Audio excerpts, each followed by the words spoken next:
Okay, well, welcome everybody. For those of you who don't know me yet, I'm Rebeca Laliberte. I co-founded Future Fair with Rachel Michara-Spick.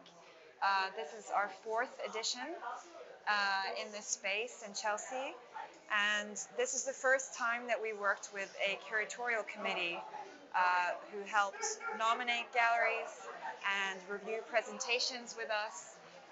So I'm really thrilled to invite them here in conversation today. So I'm going to do some introductions because you all have such, varied backgrounds that are really important to this conversation that we're going to have. So first, I want to start with Anne-Laure Lemaitre. She's a New York-based curator, writer, and producer specialized in large-scale in situ art. She separates her time between consulting for Fortune 500 companies and as an independent curator of curatorial programs with up-and-coming artists in various galleries and public spaces in New York City and all over the world.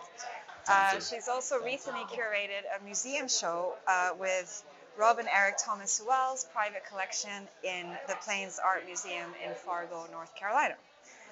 And then we have Osman Can Yerebakan. Is that good? A New York-based art and culture writer. His writing on artists, exhibitions, biennials, fairs, and the overall industry have been published in outlets that include the Financial Times, The Guardian, New York Times, Frieze, ArtNet, and a host of other publications. And then finally we have Constanza Valenzuela. She's currently the curatorial and exhibitions assistant at the High Line in New York City. Oh, my title changed. Oh, what is it now? Assistant curator. Assistant curator at the High Line, recent promotion, where she oversees the production and installation of public art and the adjacent programming on the High Line. She's also the co-founder of ACOMPI, together with Jack Radley, a New York-based curatorial project. So I think it's important to listen to or learn more about the backgrounds of each of these curators, because it really did feed into the process of how we selected the galleries that are on show here, and also worked very closely with the galleries to curate the presentations that we're seeing in this edition. So I'd love to talk a little bit about the curatorial approach, what kind of criteria you considered as you were reviewing presentations. So could you talk a little bit, each of you, about some of the criteria that you were considering as you were reviewing presentation proposals? We could start with you, Osman, if you want. Yeah, sure. First of all, thank you for having me and having us in this experience. It's great. I think I was looking at two factors. First is aesthetic, the artistic, but also the fact that this is an art fair, and so I was also invested in what if the work would attract collectors. So because you have to have that reality, Consider that. Yeah. too. Yeah. So and having never worked at a gallery or having never worked in any commercial aspect of the art world, but also knowing collectors and having interviewed collectors, so I had to sort of flex that muscle of mine probably more than the others, which is what I do. Yeah. So that probably the second was more interesting for me because it was new and sort of I was also, I guess, I was also practicing my knowledge of what collectors Yeah. would like. Yeah. But you see so much art because you're writing about so much Yeah, art and in you so know, many so different collectors. contexts. Yeah, And or dealers. yeah. So those two were the main um, aspects I was looking for. Uh-huh. And what about you, Constanza? I was thinking a lot about kind of like more of an overall how everything kind of fits together and kind of like the variety of models of showcasing artwork. Here at Future Fair, we don't just have market for-profit galleries, but also non-profit galleries. We also have a union, an artist union from Norway presenting artwork, as well as more kind of like artist-driven project spaces. So really thinking about how showcasing kind of like the variety of all the different ways of showing artwork. It was really interesting to see the proposals and thinking about a fair, how you could introduce collectors to all these different types of models of showcasing artwork.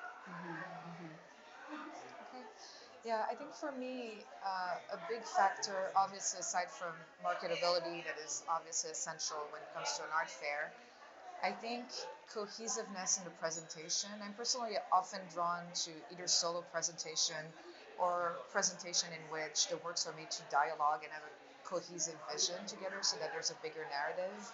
I think it's really helpful to have a way to kind of like embark a potential collector or a visitor into a bigger story. And that's something that I feel is very important and that often gets missed in the context of an art fair where it's so easy to just like bring one of each and not try to tie the work or tell a bigger story the way you would in a show, for instance.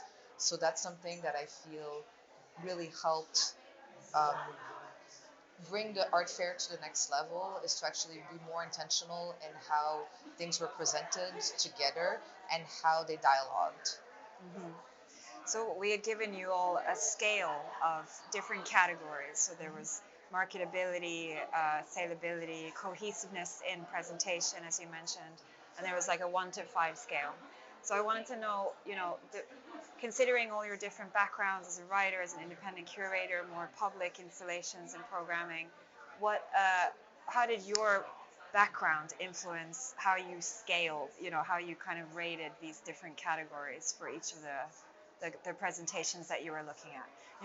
Just as an example, there were some that was like 5 across the board, or 1 across the board, or there was some really discrepancies between kind of the reactions from all of you. So yeah. So how does your day-to-day work influence that decision making? I guess the first impression is sight. So we're seeing an image Uh-huh. online the way you would see in an article or a Yeah. gallery website. So that's the first judgment, whether Mhm. you're a writer, curator, um, art advisor. And then I guess for me, so we write artist statements, gallery statements.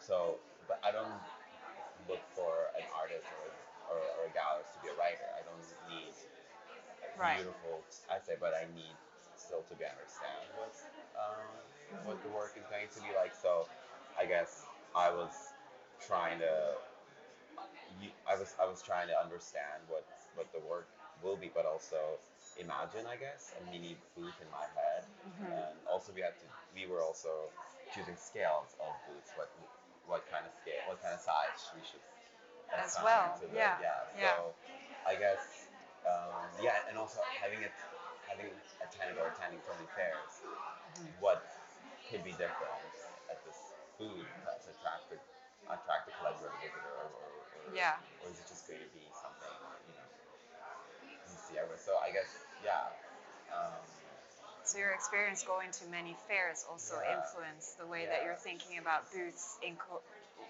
comparison to each other and as a yeah, kind of collection of presentations also.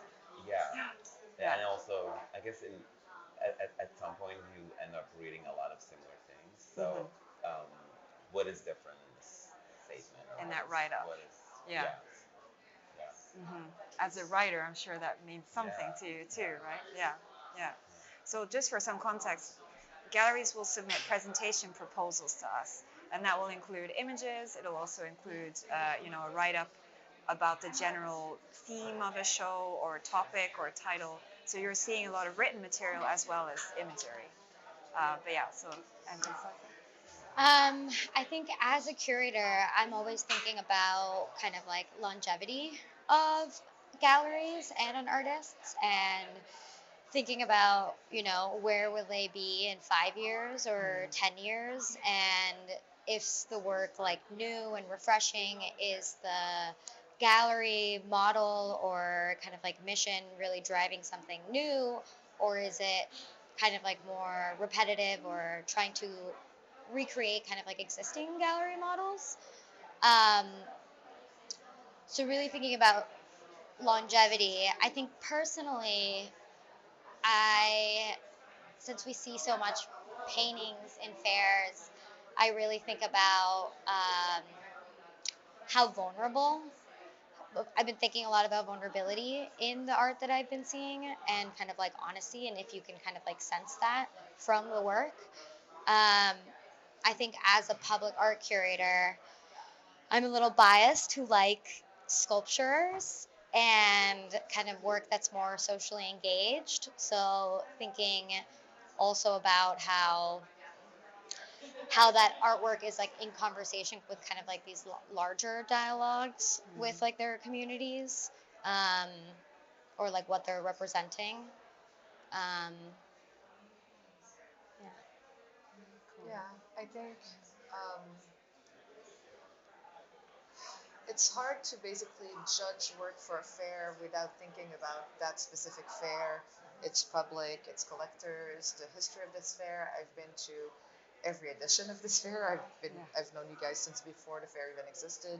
So I think, there's obviously your personal inclinations. I tend to be drawn to more conceptual work, installation work, sculptural practices, ephemeral practices, things that are really not really suited, especially for an emerging art fair where there's still kind of like a sales process that means that the artwork is probably not going to finish in a storage until it's shown at a museum, right? And where you don't have the conservation method for some of those practices that may be more involved and more the ones that I would go for, like personally. So I try to think of like if I could go back in time and discover art with new eyes, what would be the things that I would marvel at, and what would be the things that I would want to buy as my first artwork? What would be exciting or new or triggering, or also what could challenge slightly the perception I have of art so that it starts going slightly further than maybe the narrowed vision that I've been raised imagining, right? So I think it was kind of this balance of trying to find practices that, in my opinion, again, had that cohesiveness throughout display so that they were engaging, because I think that even artwork that's incredibly stunning, presented poorly, or contextualized with the wrong things can lose a lot of power. So obviously, going back again to curation as a method, also, and not the work themselves, but also trying to understand how can you like basically challenge slightly what an artwork is for someone that might not have the background or education, while not boring people that are more educated and might be coming here with the eye of someone that is savvy and already has like 50 or 100 artwork. We know some of them, right, that came here and bought works even if they have an extensive collection. So you have to find that balance in a space like Future Fair that really, I think, lives between both spaces to engage with like publics that are incredibly different, and so that everybody can find something that kind of like responds to their taste while keeping an overall cohesiveness in the fair. So that, but also like I can't tank anyone, so nobody got less than 2 with me. I'm sorry. Like I can't give 0 to anyone. No, I would you be a didn't. terrible teacher. So interesting. Thank you. Yeah, there's so many different facets that go into the way that you're thinking about these presentations. Um, so looking back on the process and now seeing the show in its entirety, are there any themes that you pick up on that are very, prevalent, whether it's a medium or a topic or a narrative or anything like that that you could pick out? Um, I think I've been noticing sort of a playfulness approach to tackle serious topics. Yeah. So I guess it's also maybe a gift of visiting a emerging art fair where artists can take sort of bigger chances or bigger risks on the work they present. So maybe like if you go to Greece or independent, you would see this sort of work as more um, personal, humorous, but also critical. Um, that's one. Also, in terms of media, more adventurous, probably with adventurous materials too. Um, but also painting, of course, because you're saying painting. Yeah. But that's the reality of this landscape. Yeah. And that's okay. Um, yeah, but also as you were saying, that the variety of ways of showing art, variety of versions of existing as an art space, not just a commercial art gallery, but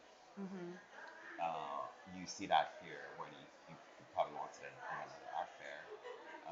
You see different, as much as the art itself you see different methods of being a gallery or being a space. Different It's models of different programs. models. Yeah. So Yeah. as much as the art itself, that is I think very interesting. Yeah, that playfulness is important, I think. Yeah. Especially in a city where it's hard to exist in a different model. You know, Yeah, yeah, yeah. probably commercial gallery is the safe. It's not probably is the safest way to be able to survive in the city. Uh-huh. Um, I've been really excited as a theme to see kind of a lot of kinship in kind of like smaller galleries and more kind of like artist driven galleries that are more community based, and how they're really trying to foster and like represent a community or like a gap in representation in other fairs. So there's certain galleries here, like Sabroso projects or Con Altura, that are focused kind of like on Latinx artists and really pushing forward kind of like those artists in community. And it's also, I mean, having worked with Sabroso projects for many years, it's like those are really relationships that have been building over like the last decade. So everybody's kind of like in conversation with each other. Um, and it's really representing of like a community and an existing dialogue. So really fostering kinship, I've seen as a theme. On a more kind of like practical level, I feel like the last couple of years in fairs, we saw so many ceramics. And this year, I felt that I definitely noticed seeing less ceramics, and but still seeing work that's very interested in kind of like these artisan practices. So more textile work, more glass blowing, kind of like more mixed medium. I think I saw a lot kind of more collage work. So thinking about kind of like the hierarchy of aesthetics that has existed through many years, and how now kind of like the wave is kind of like turning into welcoming all these other art practices that have been considered uh, less valuable than just like traditional oil painting or acrylic painting or kind of like bronze or marble.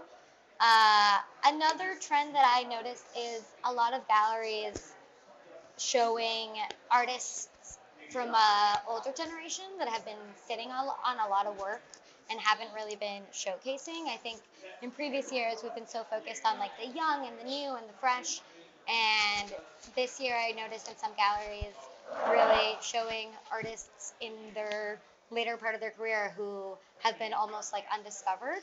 So that's been really exciting to see, kind of like this intergenerational display and showcase of art, as well as kind of like dialogue with younger artwork. They're still thinking about the same themes.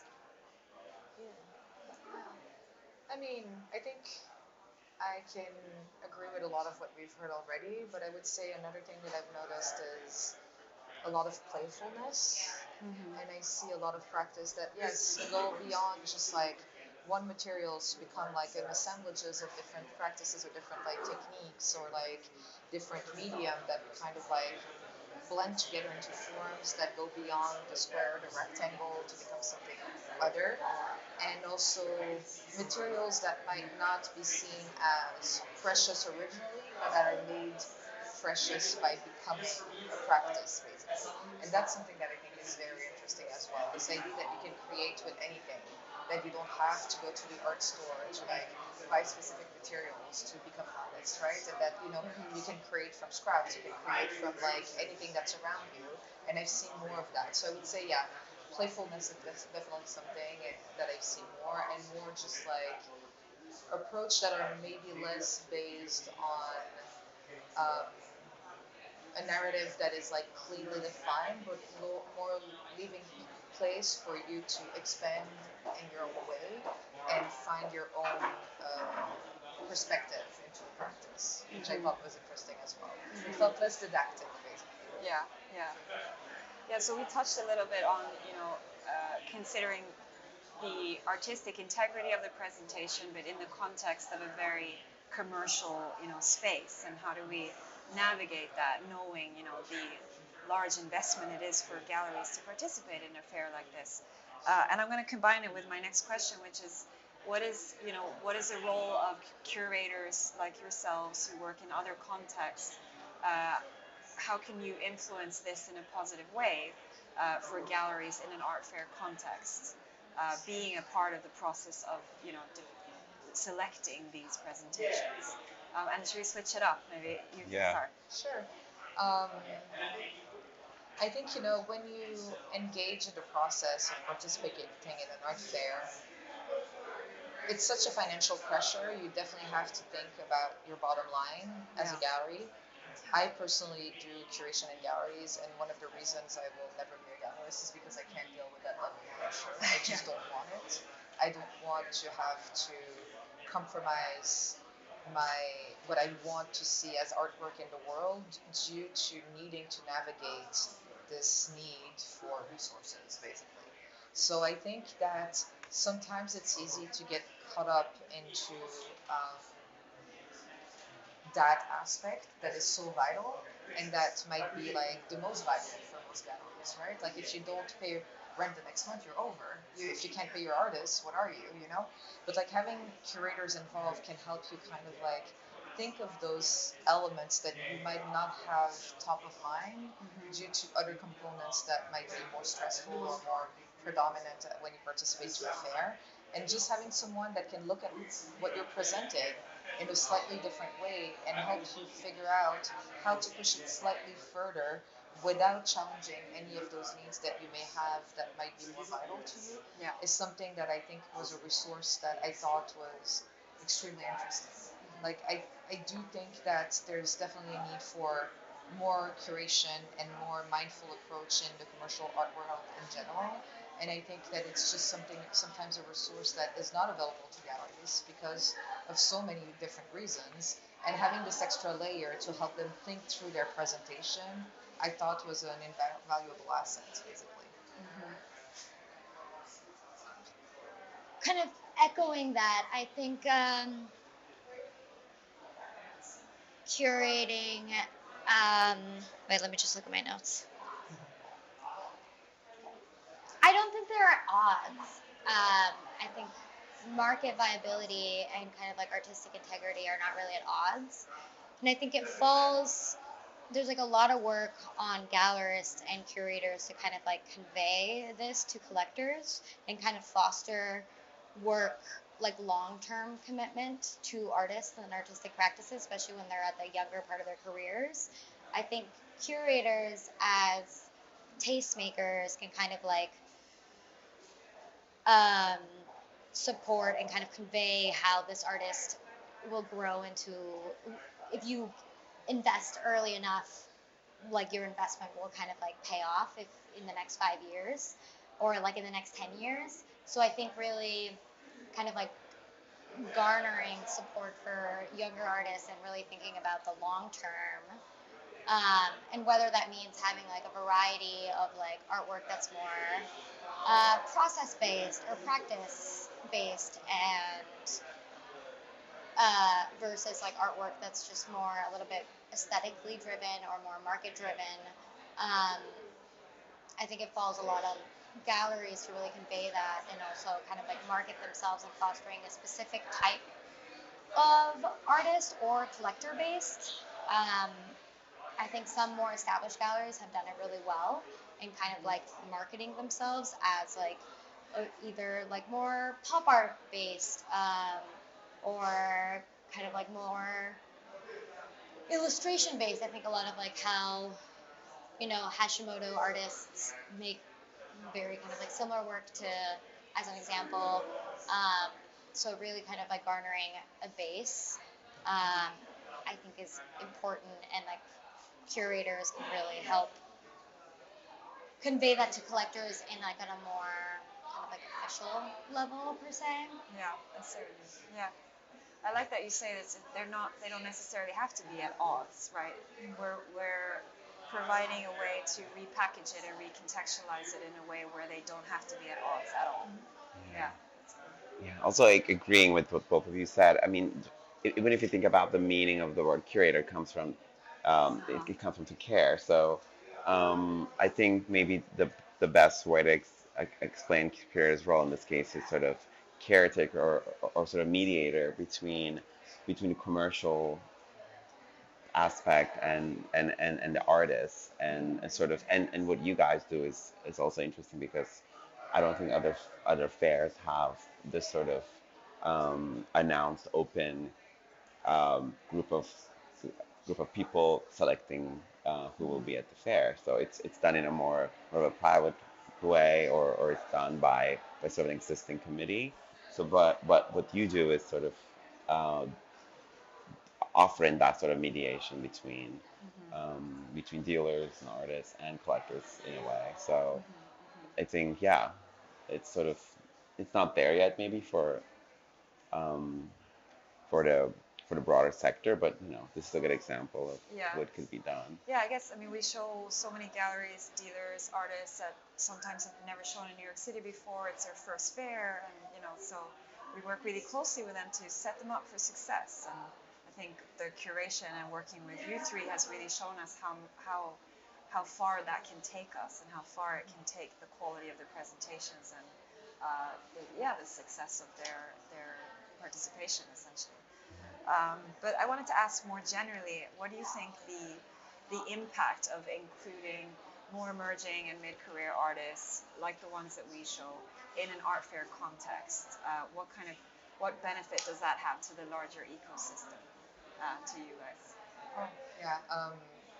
First thing I will say is like one of the things that I really appreciate with art fair is what I call the Trojan horse effect, which is you might come for a more established artist that you're really seeking to see the work of, and you end up discovering all of these like super emerging artists you wouldn't have seen. So I think mixing emerging and mid-career is great for that, like creating that context where you might go for one reason but get access to all of these different things you were not expecting, and that's what I love. And personally, I wish I could go see all single shows that are in the city every single month. I can't. I wish I could. I really don't have the time. Um, and I can't. But like what I love with art fairs is this ability to sample a lot of different practice and get like eyes on a lot of different works that you might have wanted to see but missed the opportunity to see, or discover artists you've never heard of and that you might want to like dig into further to potentially curate in a show or to acquire or anything, right? So I love the art fair as a sampling space, and I love the fact that not having everybody from the same level of career at the same point of their career will engage different publics that would have otherwise potentially never met or never accessed some of these other practices. And I think that's something that Sutra Fair does better than most other fairs, um, is that it layers people at very various moments of their career in one space. Um, I've personally been really interested in curated exhibitions institutionally or galleries that are intergenerational in and display artists in various stages of their career. Um, and I've seen this also kind of like driven by artists themselves and like wanting to include other artists into like their own kind of like solo show. Uh, Kind of to display this like larger conversation of like their artwork is talking about is always kind of like in conversation with the art ecosystem. Um, so I really think it's like kind of fostering this dialogue of artists in different stages of their career that are still seeking inspiration or have similarities across the board with uh, either kind of like the canon, the art history canon, or kind of like more emerging artists. You kind of see these dialogues across the board. So I'm always very interested in kind of like, this week there's so many fairs, but you still see a lot of very similar work. So it's like the more you see, the more you can kind of like pick up on these different kind of dialogues and themes that a lot of artists and a lot of gallerists are like thinking about. I think it's all important to show progression because for example, a collector can come and see work by an emerging artist, but also when they see work by a mid-career artist who works in similar methods or similar materials, you see what potential that emerging artist has. Yeah. But it also has, I think, been important mixing artists or intergenerational look. It's important to understand movements or materials that have been overlooked.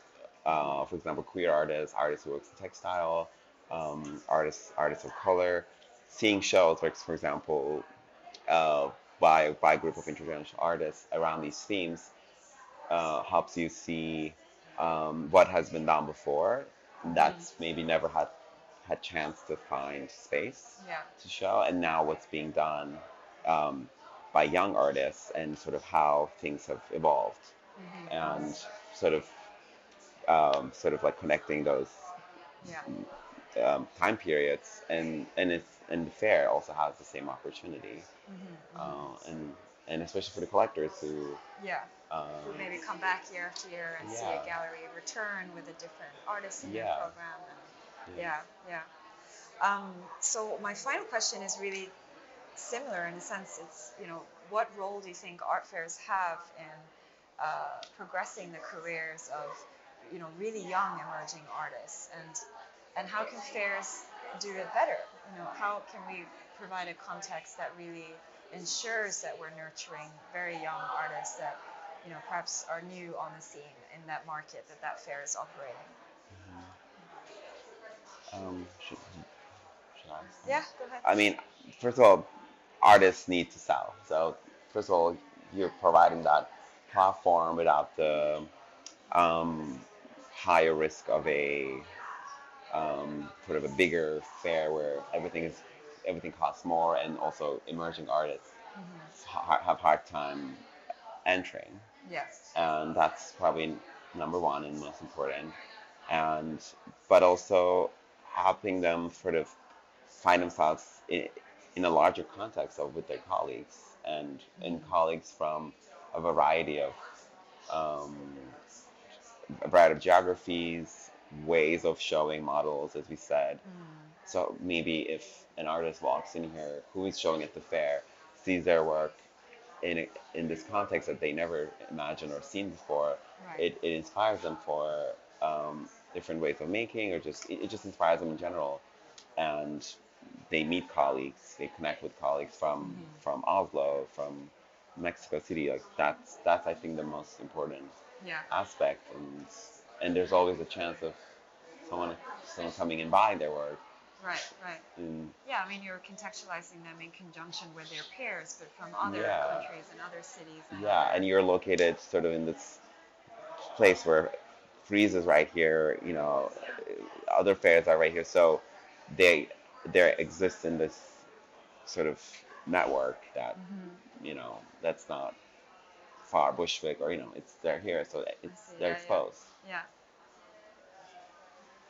I think obviously besides kind of like exposure, of seeing everything at once and um, having people come for specific things and then finding something else, which was what Anne Marie was talking about before. I also think a lot about this term of like, instead of DIY, it's like DYT, like do it together. Oh. And I Can't Coin That is by another curator who's very kind of like socially engaged, Ava Mayal, and really kind of like fostering kind of like this community that's like people are not as much as like people are like in competition. I think fairs are a really good way to like building together and like kind of like the link and build kind of like model, and like putting everybody in the same space where people are able to like share collectors and share kind of like exposure, as well as creating kind of like all these outside kind of like programming that allows people to like make further connections. I think in this world, everything really happens by kind of like connecting and like who you know. So art fairs like this are really a good way to foster more of an international community of maybe galleries that are like in similar stages of their careers, just in like different geographical locations. Yeah, I mean, connecting with other peers, your dealer, or I mean other dealers, other artists. It's such a big part of all being in one space together for 5 really intense days. I think that is a big part of it too. I'd say, as someone that has presented artists for their first fair multiple times, pressure. Like, you have to step it up. You know that this is a big moment to shine, and a really good booth can make a career, pretty much. So that's definitely something that a fair can bring.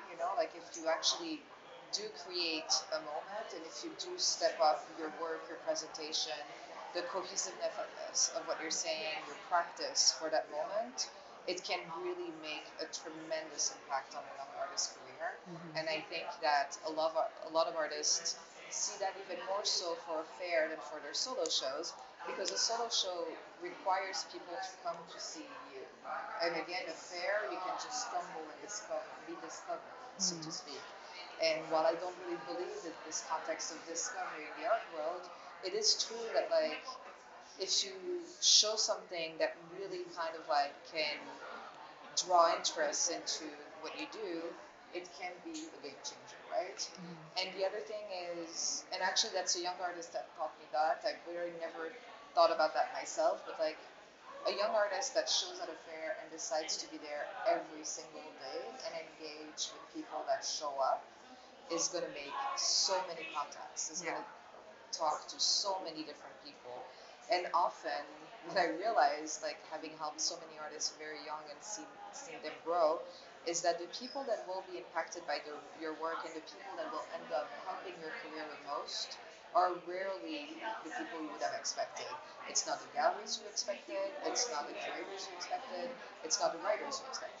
So it's by engaging with people physically and seeing their reaction to your work that you can discover your people. And your people might not be at all the people you think are your people.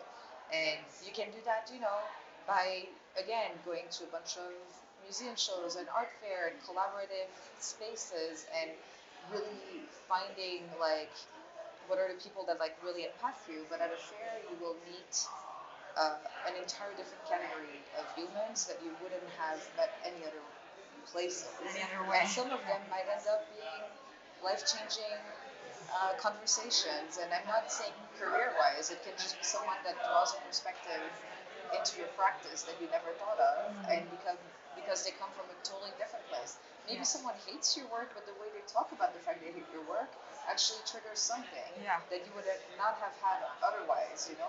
So a fair is just like, also, we were speaking about vulnerability. It's such a space of vulnerability. You step into the unknown with like thousands of people that will be like coming in front of your work, and there's going to be devastating moments where like nobody looks at your booth and keeps walking and you feel crushed inside.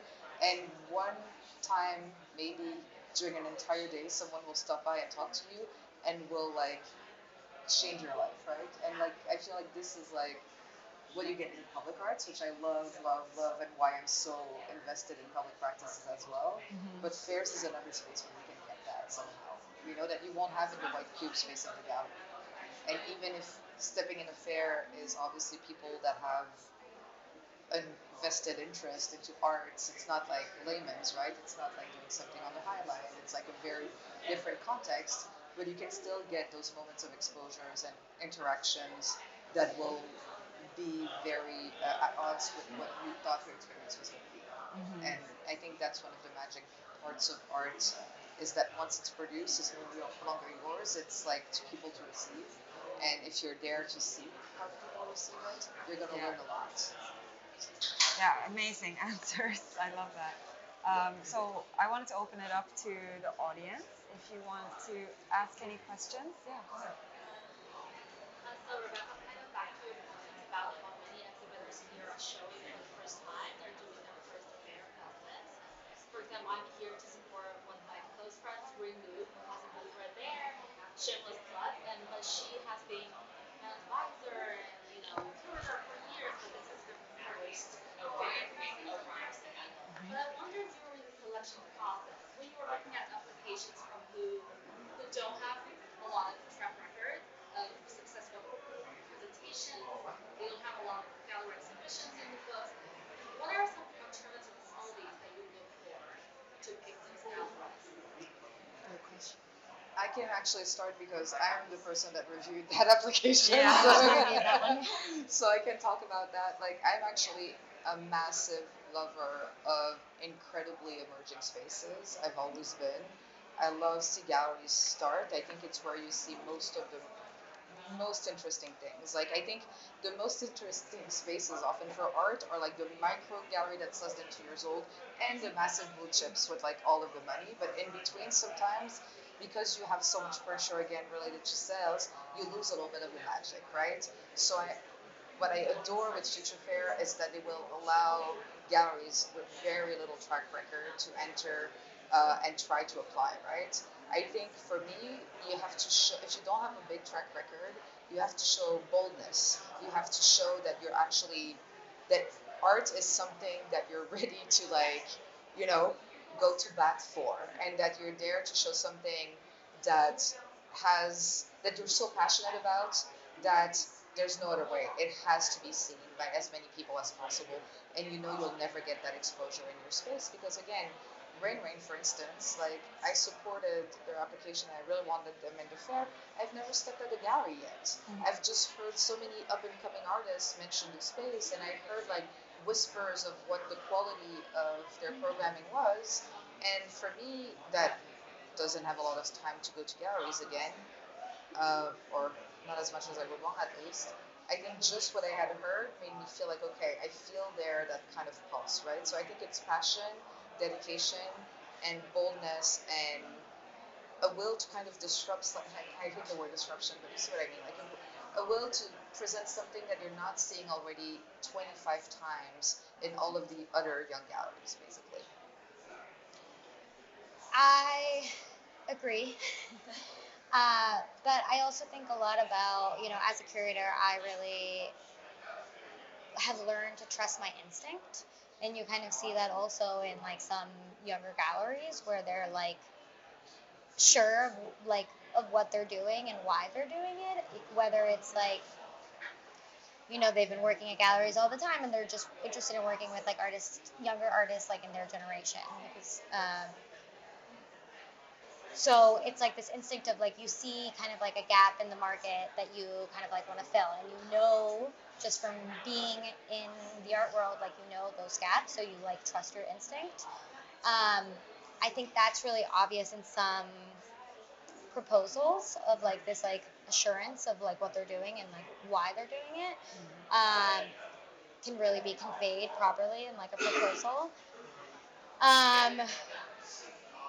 I mean, also, I'm a little biased because Rain is showing CJ, who is a very young artist who is brilliant, and I've also worked with as a curator, so I like know that he's gonna be big. So I was like very, like I agree so wholeheartedly with like this choice, and that CJ should have like a solo booth. Um, So yeah, it's kind of like sensing the instinct and assurance, and also just like confidence in like their display and in their selection. I think with a gallery that never showed before, the first thing I do is to look at the artist that they're presenting. That has the artist shown before, or they don't have to, but just to see what they've done, because the quality of the work they're proposing also shows the vision of the gallery that yeah never had a fair presence before, but what they have is a vision, because also the gallery founder could be coming from another gallery that showed many times, or has also has interesting track record. So I would I would do research into the names behind a proposal, and most of the time that says something. And also for a young gallery with a young artist, I would just, I guess, as you said, I would just trust my instincts and try to sort of contextualize the work in a broader context and see it would what potential it has. Um, yeah. Thank you. Oh, we're out of time. Well, if you have one more, do you have one more? Simple question on how you actually elect where you're going to place the artists like throughout the space, because it doesn't necessarily feel like